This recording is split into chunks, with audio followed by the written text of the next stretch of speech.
Age of Sigmar fans from across the Forgotten Realms, welcome to Hobbit Gaming for a review video on the General's Handbook 2017 with your Hobbit Gaming host, James. Welcome to the channel, those guys from Age of Sigmar who've not been here before, and in this video I'm going to be looking to compare the two General's Handbooks that I have here in my hands. Now before I do that, just a couple of quick things. We're also going to use this as an opportunity for 5 of you guys out there to get £5 off your General's Handbook 2017. Not just that, that'll be added to a 20% discount. Now if you want an opportunity to get one of those codes for £5 off, that means that you'll be getting this book here instead of for £20, you'll be getting it, of course, for £11, which isn't a lot at all. Now if you want to get that, do get involved in the comments below, and I'm going to be drawing 5 of you at random in order to be able to get that prize, and I'll send you a message and we'll send those codes out to you. So let's make a start. What is going to be different between these two? Well, first of all, I actually bought this General's Handbook not that long ago. I'm very new to the world of Age of Sigmar.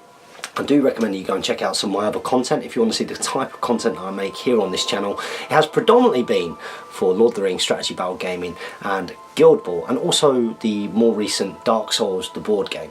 Now if you're Warhammer Age of Sigmar fans and you like that content and you'd like to see more of that, get involved in this video and do comment below, because I am looking at expanding and I do have a rather large Khorne Bloodbound army which I want to get out there, which of course now is Blades of Khorne. So I bought the General's Handbook with making content in mind, and then lo and behold I realised that I was going to have to buy a new one. So one of the things, as somebody who's relatively new to the game, I wanted to see is, have I wasted my time buying this General's Handbook? Did I waste my time getting it, and what's the difference between the two and where those differences are? That's what we're going to try and talk through in this video. So let's have a little bit of a look. So first of all, I have made my notes and I'm going to try and be as efficiently as possible, because I am aware that I can go on for quite a long time.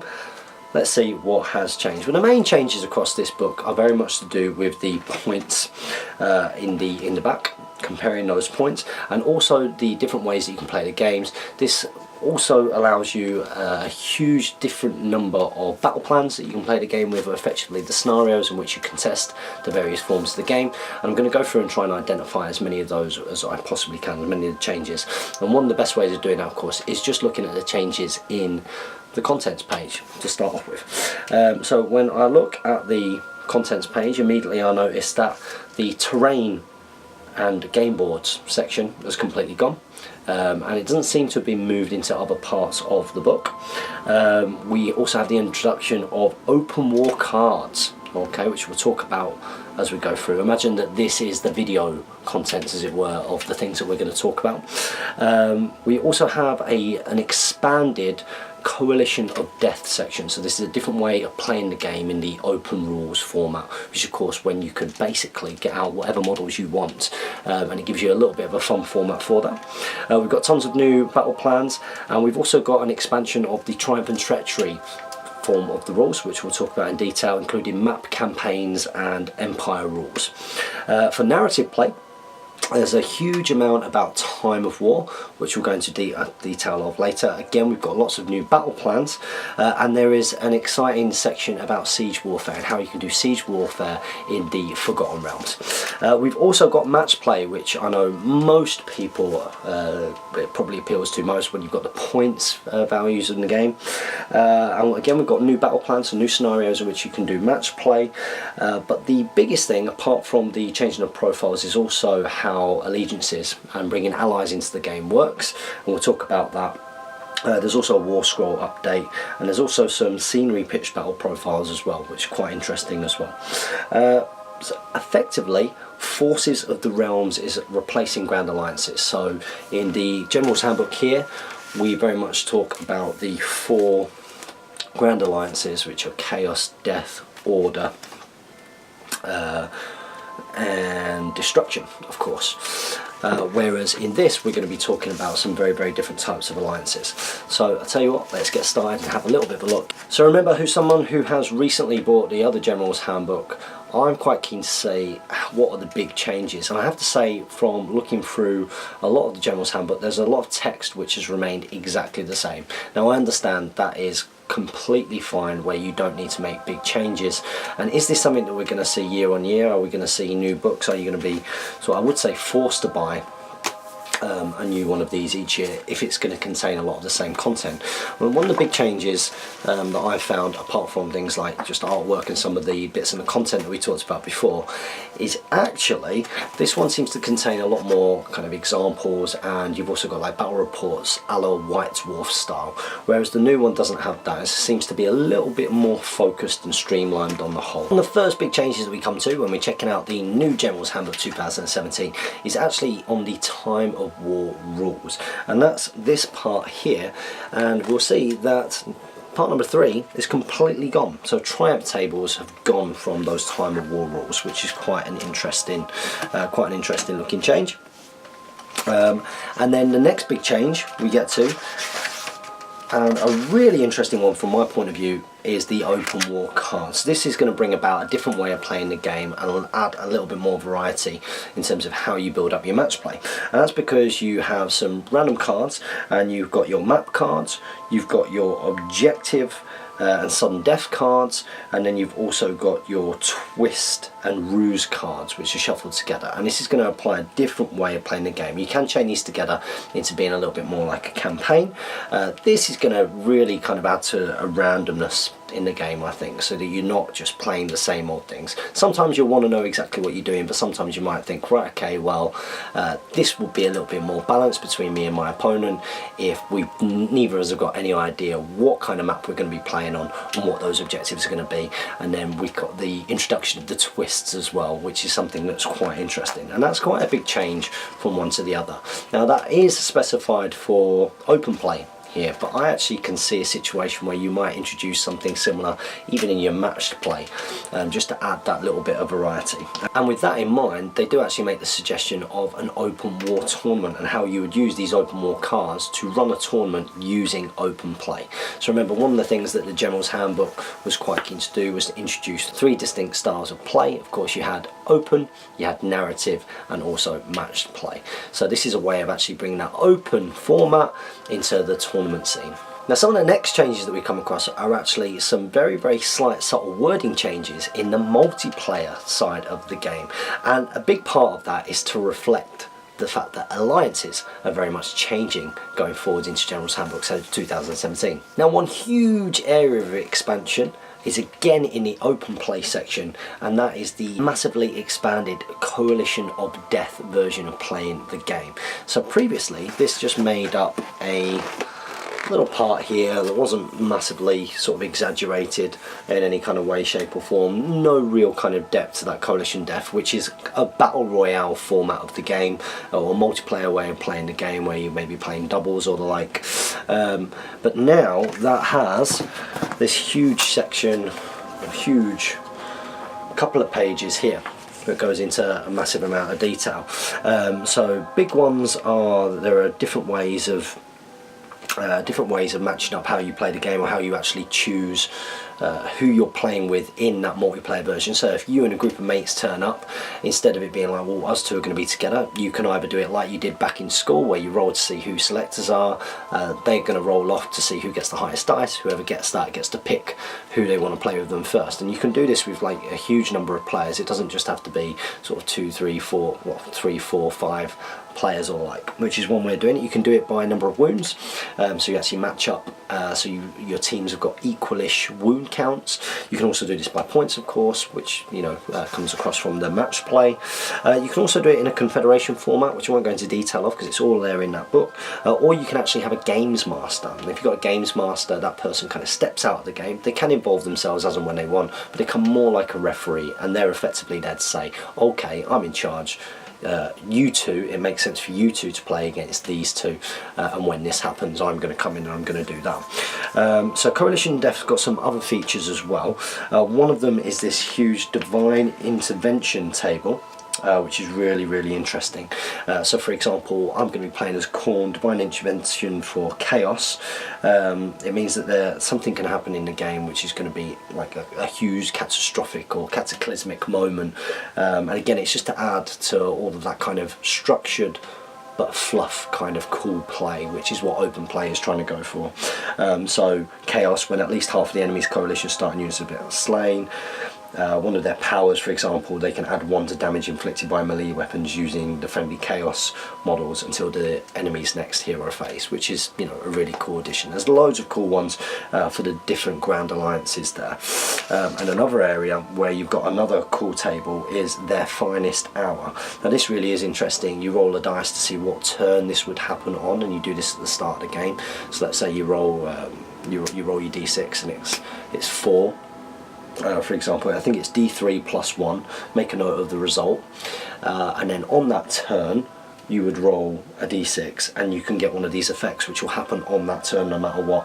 They heal d6 wounds, and then there's stuff on there such as, if you rolled a 2, the Great Push. Units in the Warlord's coalition that are within 24 of the Warlord's general at the start of the movement phase can run and still shoot and or charge at the same time. So that's just one example of some of their finest hour. And then of course, along with Coalition of Death, we have a hugely expanded Triumph and Treachery version of playing open play, and that is of course the Battle Royale, where you actually try and betray your teammates, or you've got to try and work out the right kind of times to betray when you need alliance and the like. And we've got a format of that in Lord of the Rings strategy battle game called Chaos and Ardor, which is like a fan-made format, and it's such a fun way of playing the game.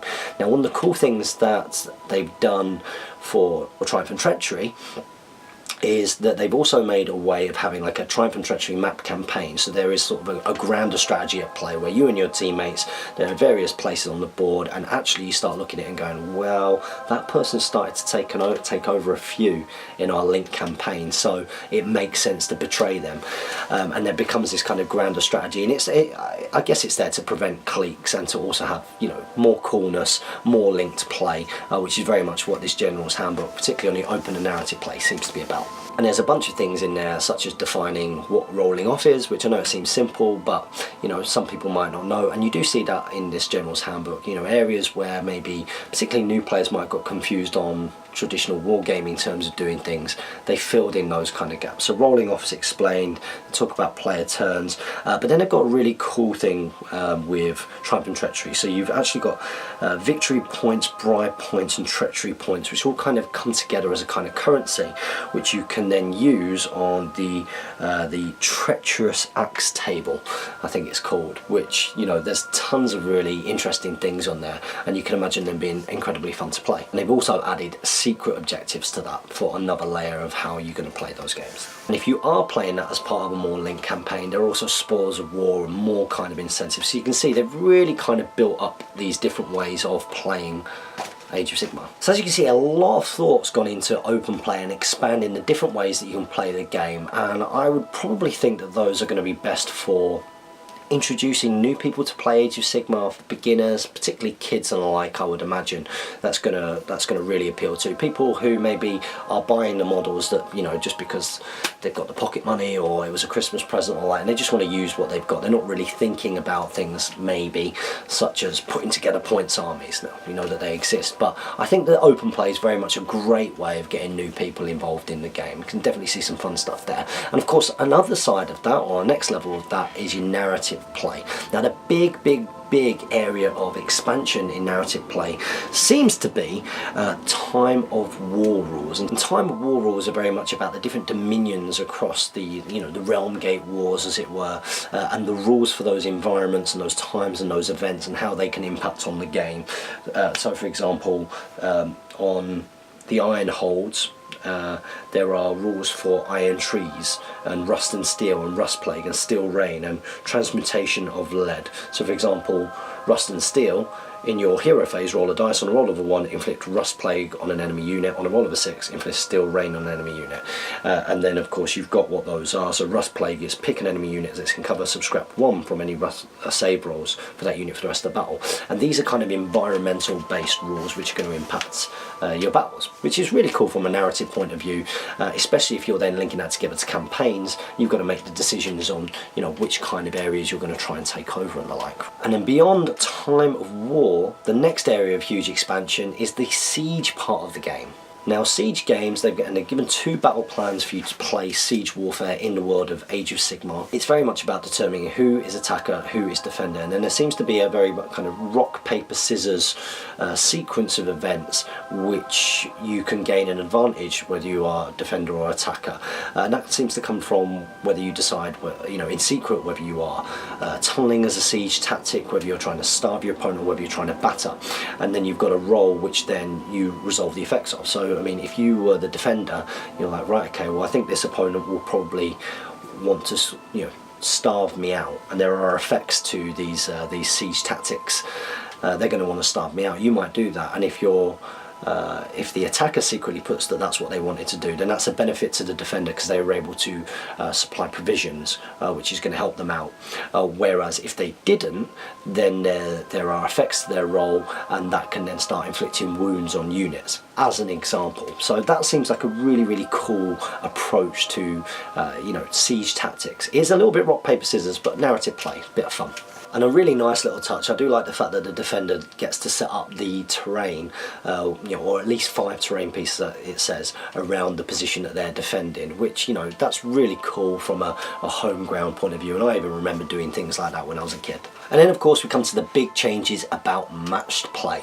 Now the biggest change in matched play is coming outside of the Grand Alliances and having different allegiances involved. And you can straight away see that when you look at the pitched battles table and what you can take, whether you are Vanguard, Battle Host and War Host. There is a big change, and that big change is a bottom row which says allies, and it's a number of points that you can take. So for example, if you are taking Vanguard, you can take up to 200 points of allies. But along with that, one of the biggest changes is the idea of implementing massive regiments. These tend to be full battle line units when you're looking through the pitched battle profiles, but this means that if you do take a maximum unit size, that you get a discount on what you're getting. So for example, again, as Khorne Bloodbound Pale, or Blades of Khorne, you have Blood Reavers, and they might normally be 70 points for 10, but if you take the maximum unit size of 40, you can actually get them for 240 points, giving you a discount, and you can see that across the board. So along with pitch battle profile changes, particularly to points, which we will run through at the end of this video, that is the next biggest change for match play. And there are a couple of little additions to wording in things like the rule of 1. So before there were 3 rules, now they've done a couple of little clarifications to what some of those existing ones actually mean, but they've also done a 4th and a 5th rule of 1 as an example. You can see this throughout this General's Handbook 2017, just a couple of little areas where maybe they had to FAQ the first time, or where maybe newer players were finding it difficult to understand terms. Those things have been definitely cleared up. And although there is a vast swathe of wording in this which is exactly the same, quite a bit of it is a copy and paste job, apart from the images, lots of lovely new pictures.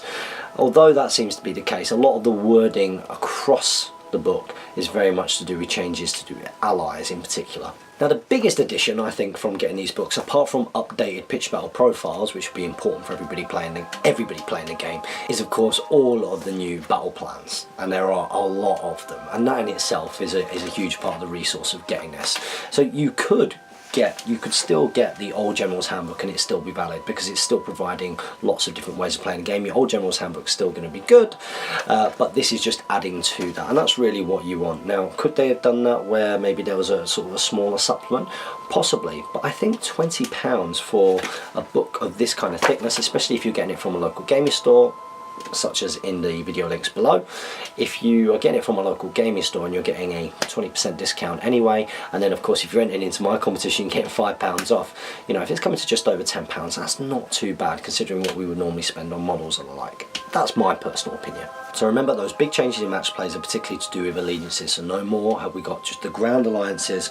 We've got a whole section on choosing your allegiance, and then if you go through that, you've also got different allegiance abilities and what those allegiances can do to themselves. So it's not just Chaos and Light. Now you've got Darkling Covens there, of course you've got Order, Dispossessed as an example, Free Peoples, Fire Slayers, and the list goes on. And there's some really cool things in there, including artifacts. So it's not just battle traits, not just command traits, but you've also got some cool artifacts in there for a greater diversity of factions. And then finally, it's probably best I don't go through them all, otherwise this might be a very long video, and I do encourage you to get out there and get this book. Again, if you would like to get £5 off plus 20% off the retail price, so coming to £11 for one of these books, do comment below and we'll do a draw, and 5 of you have the chance to win those codes in order to get that.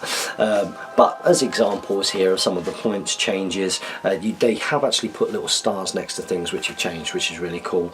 So if you were a Blades of Corn player, going to keep coming back to it, that's what I'm going to be doing, you can see that Blood Warriors have a change in there. So if you take a minimum unit side, there'll be 100, but the reason the change is there is because they've also got this massive regiment on there because they are a battle line. So if you take 30 of them, they come to 520 points, giving you a discount of 80 points, which is pretty good considering how good they are. And the list goes on and on and on some of those points changes. So in conclusion, how is this going to affect how you play Age of Sigmar going forwards?